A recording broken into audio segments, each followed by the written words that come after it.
Hello students, कैसे हो students? आज अपन डिस्कस करेंगे बायोमोलिक्यूल का नेक्स्ट वीडियो लेक्चर। और इस लेक्चर के अंदर आज अपन डिस्कस कर रहे हैं बायोमोलिक्यूल में जो ग्लूकोज है, ग्लूकोज की प्रिपरेशन मेथड, उसके केमिकल प्रॉपर्टीज के बारे में कंप्लीट डिस्कशन होगा भैया।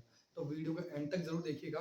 आपको बहुत सारी ट्रिक्स मैं बताऊंगा जिनके थ्रू आप कंप्लीट केमिकल रिएक्शंस को ग्लूकोज की कंप्लीट केमिकल रिएक्शंस को याद कर सकते हैं। क्योंकि यहाँ से देखिए एक क्वेश्चन कंफर्म नीट में बनता है और बोर्ड एग्जाम में कम से कम 2 ऑब्जेक्टिव क्वेश्चन यहाँ से प्रिपेयर होने वाले हैं। तो चलिए फटाफट बात करते हैं आज ग्लूकोज की प्रिपरेशन मेथड की।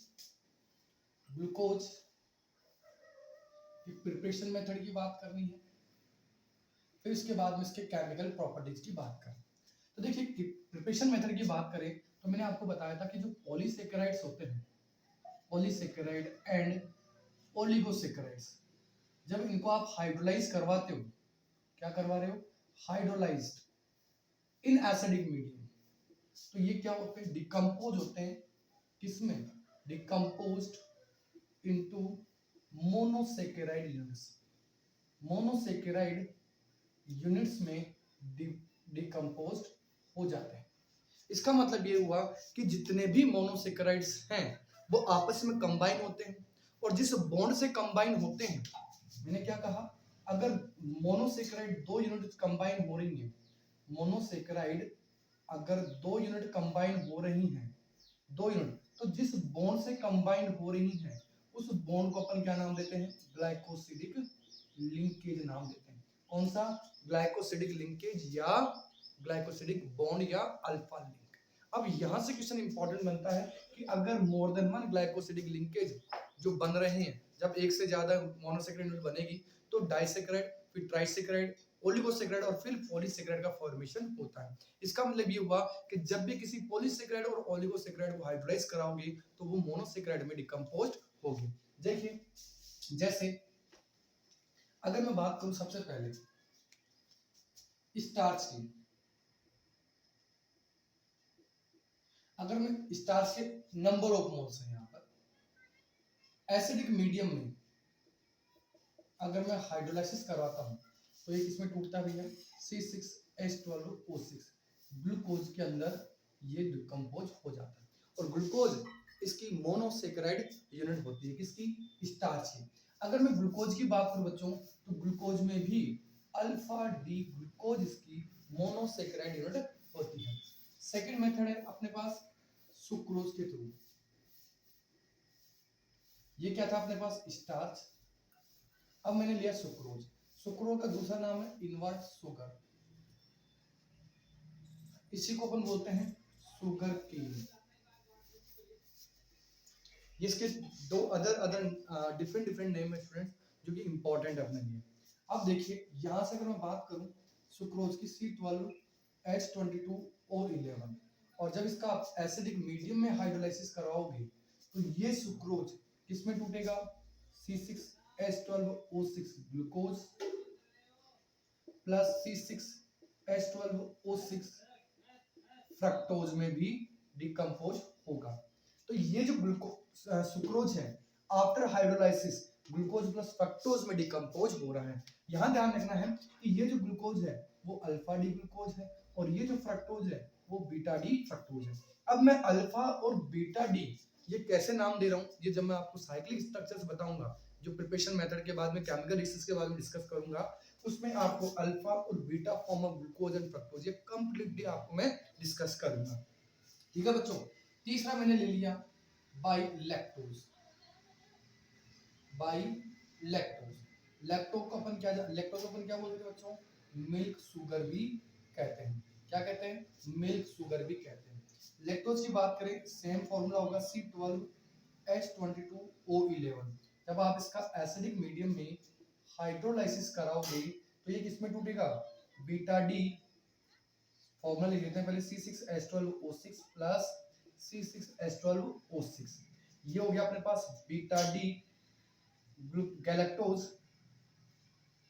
बीटा डी गैलेक्टोज में, और ये टूट गया बीटा डी ग्लूकोज में। यानी ये कह सकता हूं कि इस लैक्टोज की दो मोनोसेकेराइड कौन कौन सी है? बीटा डी गैलेक्टोज और बीटा डी ग्लूकोज। ऐसे ही सुक्रोज की जो दो मोनोसेकेराइड यूनिट्स हैं वो कौन कौन सी हैं? अल्फा डी ग्लूकोज और बीटा डी फ्रक्टोज। अब देखिए यहाँ जो ग्लाइकोसिडिक लिंकेज बनता है इन दोनों के बीच में, तो इसका तो C1 कार्बन और इसका C2 कार्बन, इन दोनों कार्बन के बीच में ग्लाइकोसिडिक लिंकेज का फॉर्मेशन होता है। यहाँ देखा जाए तो यहाँ C1 और C4 कार्बन, इन दोनों के बीच में ग्लाइकोसिडिक लिंकेज का फॉर्मेशन होगा। क्लियर है? बहुत ही इंपॉर्टेंट टॉपिक है भैया, ध्यान रखना। नीट की प्रिपरेशन कर रहे हो तो आप, और बोर्ड एग्जाम के लिए बहुत ही इंपॉर्टेंट है। चलिए नोट कीजिए स्टूडेंट्स, ये तो थी प्रिपरेशन मेथड, जिसमें अपन ने स्टार्च के थ्रू बना लिया, सुक्रोज के थ्रू बना लिया, लैक्टोज के थ्रू बना लिया। एक और है इसमें माल्टोज, मैं वो माल्टोज वाला डिस्कस कर लेता हूँ बच्चों। C12H22O11, ये है अपने पास माल्टोज। और माल्टोज को जब आप एसिडिक मीडियम में हाइड्रोलाइज कराओगे तो ये देगा C6H12O6 प्लस C6H12O6। इसमें इसकी जो यूनिट्स होती है alpha D glucose plus alpha D glucose, और दोनों में एक में C1 कार्बन और एक में C4 कार्बन, इन दोनों कार्बन एटम्स के बीच में ग्लाइकोसिडिक लिंकेज का फॉर्मेशन होता है।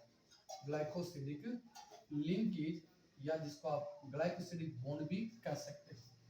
क्लियर है? ये थे अपने पास complete preparation method of glucose. अब अपन बात करें इस ग्लूकोज की कुछ केमिकल रिएक्शंस की। केमिकल रिएक्शंस देखो, अगर आप प्रिपरेशन कर रहे हैं, नीट की कर रहे हैं या सीबीएसई बोर्ड की कर रहे हैं या आरबीएससी बोर्ड की कर रहे हैं, सारा मैटर एनसीईआरटी से आता है। और मेरा पूरा का पूरा जो वीडियो लेक्चर है वो सारा का सारा एनसीईआरटी बेस्ड है। और सबसे बड़ी बेस्ट बात ये है कि आपको ट्रिक से और कंसेप्चुअल मेथड से मैं बता रहा हूँ, आपको इजी वे में ये सारे पोर्शन, सारा वीडियो लेक्चर्स का जो कंटेंट है वो याद जरूर होगा।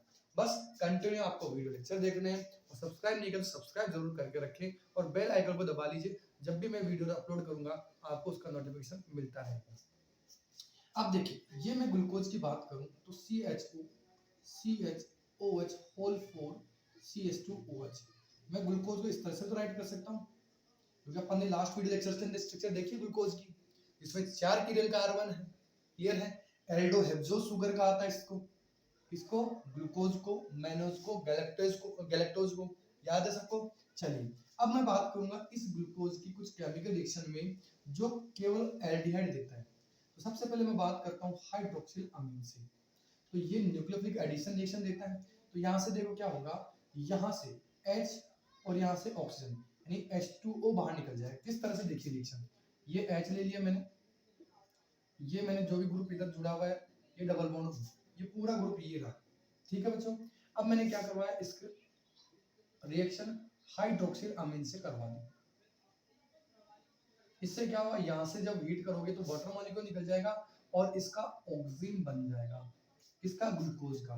तो कुछ इस तरह से ये क्या बन गया, इस ग्लूकोज का ऑक्सीजन बन गया भैया CH2OH, जिसको आप क्या कह सकते हो, ग्लूकोज ऑक्सीजन कह सकते हो। सिमिलरली अगर मैं हाइड्रोजन साइनाइड के साथ इसकी रिएक्शन करवाता हूं तो यहां ध्यान रखना है कि यहां जब HCN के साथ रिएक्शन करवाते हैं तो अपन जानते हैं Cl नेगेटिव और H पॉजिटिव। जब ये पाई बॉन्ड डिस्प्लेस होगा तो इस कार्बन पे प्लस चार्ज और इस ऑक्सीजन पे नेगेटिव चार्ज जनरेट हो जाएगा। इससे क्या होगा, ये जो जैसे ही पाई बॉन्ड इस पर शिफ्ट हुआ, इस ऑक्सीजन पे नेगेटिव और कार्बन पे पॉजिटिव चार्ज जनरेट हो गया। अब सिंपल सा है, इस नेगेटिव को पॉजिटिव के साथ जोड़ दो और इस नेगेटिव को इस पॉजिटिव के साथ जोड़ दो। जैसे आप जोड़ोगे तो ये बन जाएगा साइनोहाइड्रिन। क्या बन जाएगा, साइनोहाइड्रिन। तो इस तरह से मैं ग्लूकोज का क्या बना लिया मैंने, साइनोहाइड्रिन बना लिया। ये लिखिए साइनोहाइड्रिन ऑफ ग्लूकोज मैंने बना लिया। क्लियर है बच्चों यहां तक? अब आगे नेक्स्ट रिएक्शन देखिए, सिंपल सी रिएक्शन।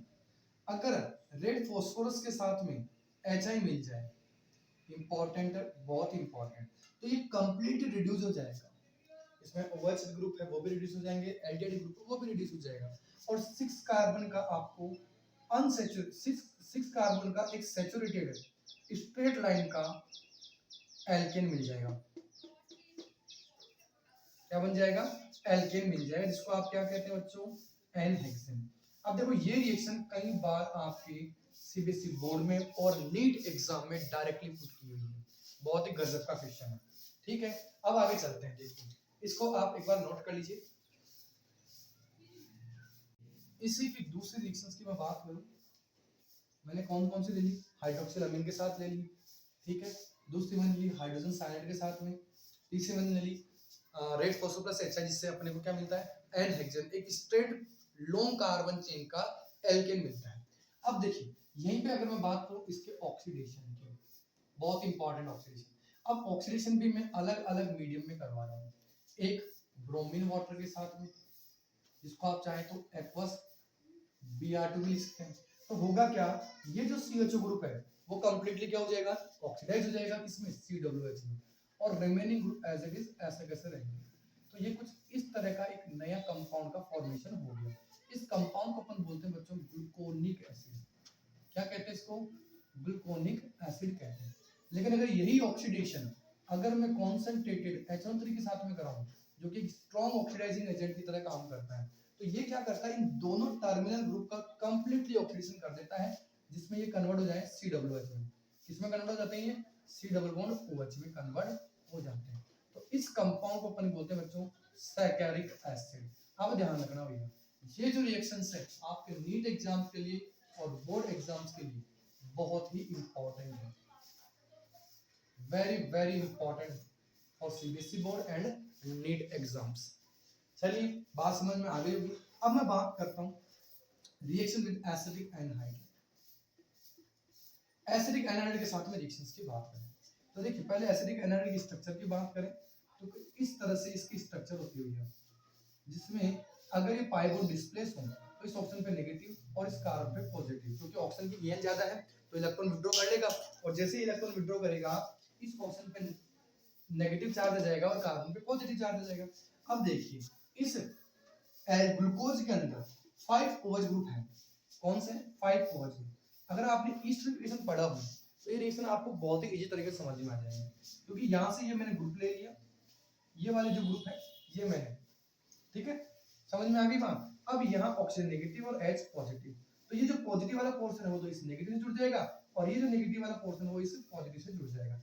तो जब ये ऑक्सीजन नेगेटिव इस पॉजिटिव ग्रुप से जुड़ेगी तो कुछ इस तरह से एक एसिटेट ग्रुप इसके साथ बाइंड बन हो गया, या एक एसिटेट ग्रुप जनरेट हो गया। तो इस तरह से 5 OH ग्रुप है तो 5 एसिटेट ग्रुप इसके साथ में बाइंड हो जाएंगे कुछ इस तरह से, C double bond O CH3 whole 4 CH2 O C double bond O CH3। क्या ये बात समझ में आ गई। तो इस कंपाउंड को अपन बोलते हैं बच्चों पेंटा एसीटेट ऑफ ग्लूकोज। क्या कहते हैं इसको, पेंटा एसीटेट ऑफ ग्लूकोज। क्या ये बात समझ में आ गई क्या। तो ये थी इस ग्लूकोज की कंप्लीट प्रिपरेशन और केमिकल प्रॉपर्टीज। आई होप आपको ये वीडियो लेक्चर अच्छे से समझ में आया होगा। अगर समझ में आया, अच्छा लगा तो लाइक कीजिएगा, और सब्सक्राइब नहीं किया तो सब्सक्राइब जरूर कर दीजिएगा बच्चों। अब जो नेक्स्ट वीडियो लेक्चर होगा बच्चों, उस वीडियो लेक्चर के अंदर अपन डिस्कस करेंगे cyclic structure of glucose and fructose, complete hemiacetal structure और पायरेनोज स्ट्रक्चर ग्लूकोज की, ऐसे ही हेमीकीटल स्ट्रक्चर और फ्यूरेनोज स्ट्रक्चर ऑफ फ्रक्टोज की, यानी दोनों की ग्लूकोज और फ्रक्टोज की कंप्लीट साइक्लिक स्ट्रक्चर के बारे में मैं नेक्स्ट वीडियो लेक्चर के अंदर जरूर डिस्कस करूंगा। ठीक है बच्चों, चलिए बाय।